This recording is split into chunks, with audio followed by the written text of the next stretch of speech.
Hey everybody, I brought a special guest to today's lesson. We are going to talk today about mythical creatures. This is the mythical creature known as Samantha. She's my Bavaria Terrier, and of course anyone in my classroom knows about Sam because I talk about her all the time. But she's had a very busy quarantine time doing a lot of napping. I know if we were going to write an essay about her, it would definitely include a lot of cuddling and probably a lot of kissing and probably a lot of napping. So without further ado, get her on her way. And we are going to talk about the first essay that you come across in Edgenuity. So let me minimize myself here. And here we go. So in Edgenuity, the first essay you come across in ELA 9A is researching and writing about a mythical character. And I know several of the lessons leading up to that teach you about mythical characters from Greek mythology. I apologize. So we could go here and we could say mythical characters, because we need to have some background knowledge on what we're going to write about. So what is a mythical character? I type in mythical characters at Google, and I find that there's a mythological character list. I could open that in a new tab. And something down here says, who is a mythical character? So I'll probably get back to that in a minute.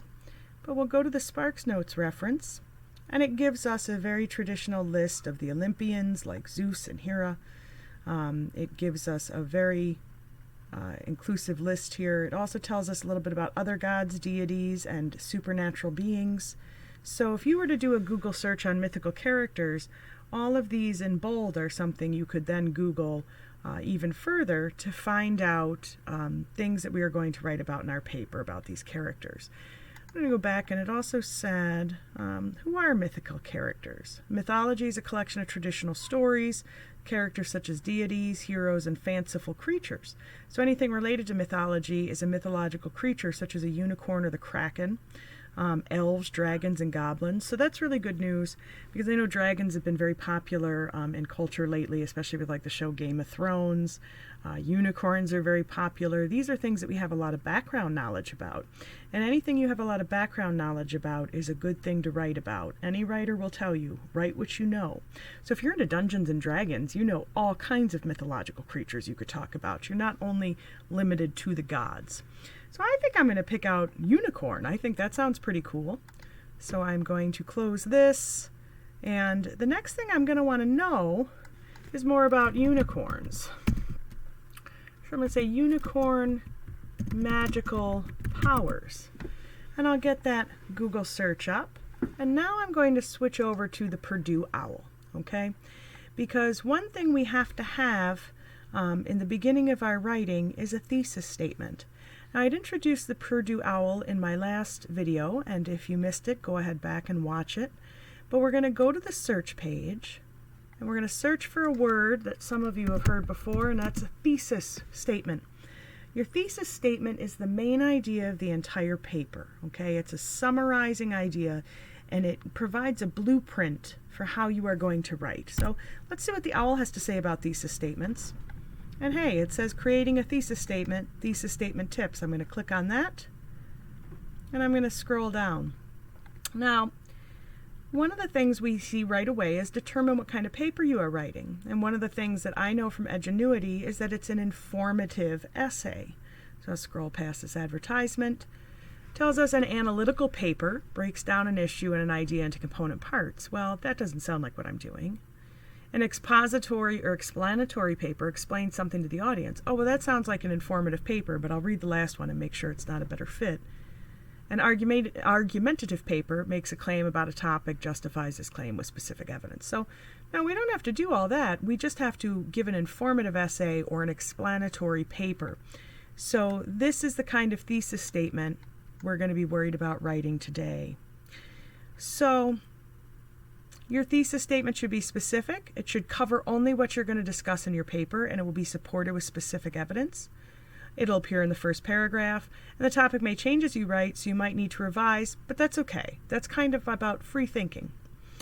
So we'll go down to here, where again it gives us this example of expository, explanatory thesis statements.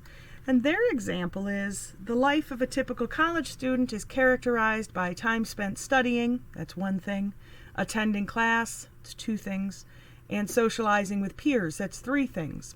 So we give 3 actions that we're going to talk about later in the paper. And then the paper, of course, that follows should explain how students spend their time studying, attending class, and socializing with peers.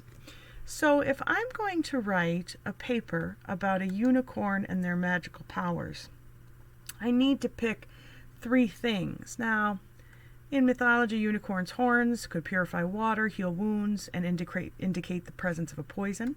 That's like the first thing I've learned. It gives me 3 things right there, because of course they're following a 3-topic essay type format in their own writing. What magical powers does a unicorn have? Unicorns have magical horns, but only if the horn is attached to the unicorn. They're able to purify water and heal wounds.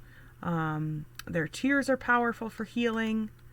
And I know up here it says powdered unicorn horn was said to be medicinal. And dipping a unicorn's horn into poison would instantly nullify it. So I've at least had 3 examples given to me. And what I will do next, I want to get a Word document up here so we can see this. I'll make sure that my display capture is working, because I had an issue with that on an earlier video. So if I was going to write a thesis statement about a unicorn, I could say the following. The unicorn is an extremely powerful and magical being. Now that only tells me 2 things about the unicorn, so this is more of a transitional statement. I would then say the unicorn's horn can be used to heal severe wounds, purify water, and what was the last thing? Oh yes, nullify poison. So now I've just written a very specific thesis statement where I've given 3 examples. And what will happen is, after we fill in some more information in this intro paragraph, which we're going to do in a later video, we will start to explore the 3 things I've featured here and explain that in the paper.